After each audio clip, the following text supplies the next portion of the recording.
అందరికీ నమస్కారం. ఈరోజు మనం ఒక అద్భుతమైన క్షేత్రం గురించి మాట్లాడుకోబోతున్నాం. అదే శ్రీకాళహస్తి. ఇక్కడొక నమ్మలేని నమ్మకం ఉంది. అదేంటంటే ఇక్కడి శివలింగానికి ప్రాణముందట. అది ఊపిరి కూడా తీసుకుంటుందట.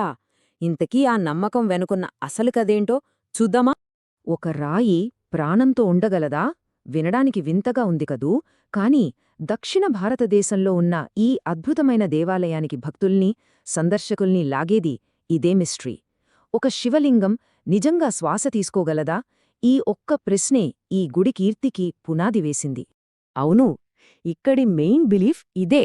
ఇదే ఈ టెంపుల్ని అన్నిటికన్నా స్పెషల్ చేస్తుంది.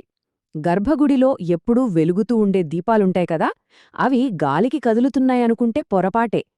అవి ఆ శివయ్య శ్వాస వల్లే అలా రెపరెపలాడతాయని భక్తులు బలంగా నమ్ముతారు.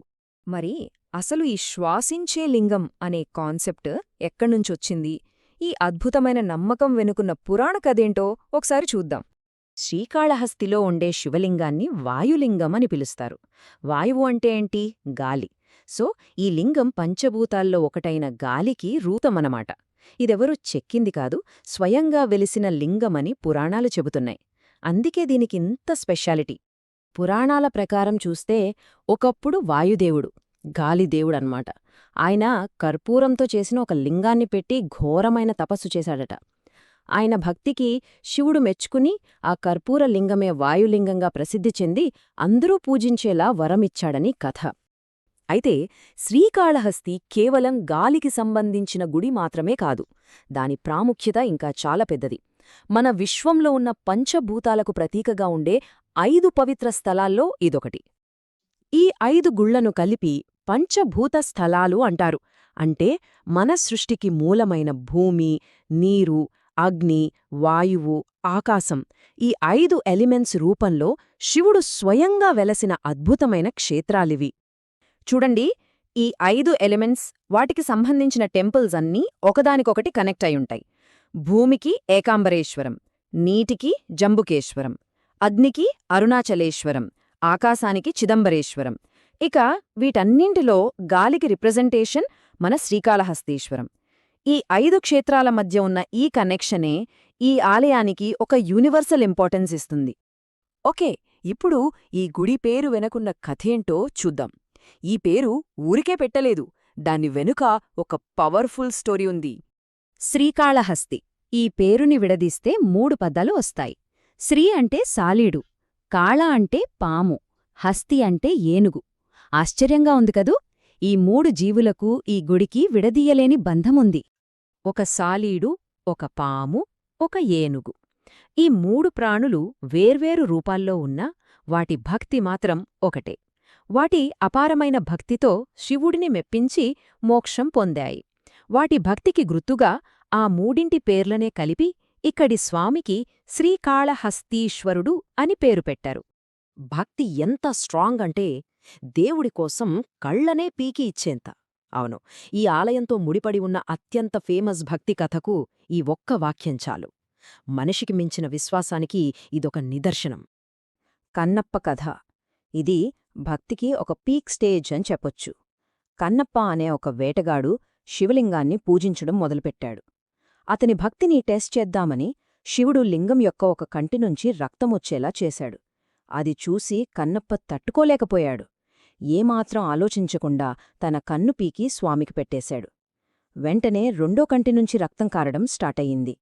అప్పుడు కన్నప్ప తన రెండో కన్ను కూడా తీసి ఇవ్వడానికి రెడీ అయిపోయాడు. అతని ఆ నిస్వార్థ భక్తికి శివుడు మెచ్చి ప్రత్యక్షమై అతనికి ముక్తిని ప్రసాదించాడు. అందుకే శ్రీకాళహస్తిని ముక్తిక్షేత్రం అని కూడా పిలుస్తారు. ఓకే, పురాణాల నుంచి ఇప్పుడు రియల్ వరల్డ్కి వద్దాం. శ్రీకాళహస్తిని మిగతా గుళ్లకంటే భిన్నంగా చాలా ప్రత్యేకంగా నిలబెట్టే కొన్ని యునీక్ రూల్స్, ట్రెడిషన్స్ ఉన్నాయి. అవేంటో చూద్దాం. ఈ టెంపుల్లో కొన్ని ట్రెడిషన్స్ చాలా అంటే చాలా స్పెషల్. ఫర్ ఎగ్జాంపుల్, గ్రహణాల టైంలో ఇండియాలో దాదాపు అన్ని గుళ్ళు మూసేస్తారు, కాని శ్రీకాళహస్తి మాత్రం తెరిచే ఉంటుంది. ఇక్కడ దేవుడు గ్రహాల ప్రభావానికి అతీతుడని దీని అర్థం. ఇంకో విచిత్రమైన విషయమేంటంటే పూజారులు కూడా మెయిన్ వాయులింగాన్ని డైరెక్ట్గా టచ్ చేయరు. ఇంకా చాలా స్పెషాలిటీస్ ఉన్నాయి. ఈ క్షేత్రంలో నవగ్రహాల కోసం ప్రత్యేకంగా మండపముండదు.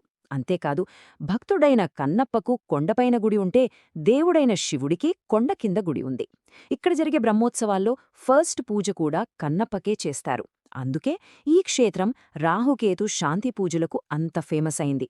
మనం ఈరోజు చూస్తున్న ఈ అద్భుతమైన గుడి నిర్మాణం, ముఖ్యంగా ఆకాశాన్ని తాకుతున్నట్టు కనిపించే ఆ రాజగోపురం, దాన్ని 1516వ సంవత్సరంలో గొప్ప చక్రవర్తి శ్రీకృష్ణదేవరాయలు కట్టించారు.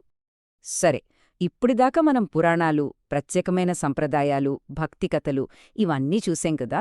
ఇవన్నీ కలిసి శ్రీకాళహస్తికి ఒక లైవ్ ఫీలింగ్ని ఎలా ఇస్తున్నాయో ఇప్పుడు ఫైనల్గా చూద్దాం. సో శ్రీకాళహస్తి లింగం యొక్క జీవం అనేది జస్ట్ గాలికి సింబల్ మాత్రమే కాదు.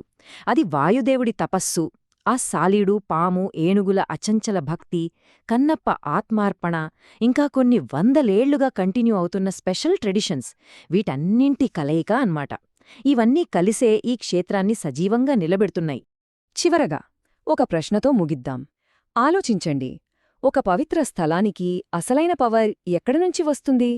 దాని హిస్టరీ నుంచా? దాని వెనకున్న లెజెండ్స్ నుంచా? లేకపోతే తరతరాలుగా కోట్లాది మంది ప్రజలు దానిపై పెట్టుకున్న ఆ అచంచలమైన విశ్వాసం నుంచా? ఈ ప్రశ్నకు సమాధానం ఎవరికి వారే వెతుక్కోవాలి.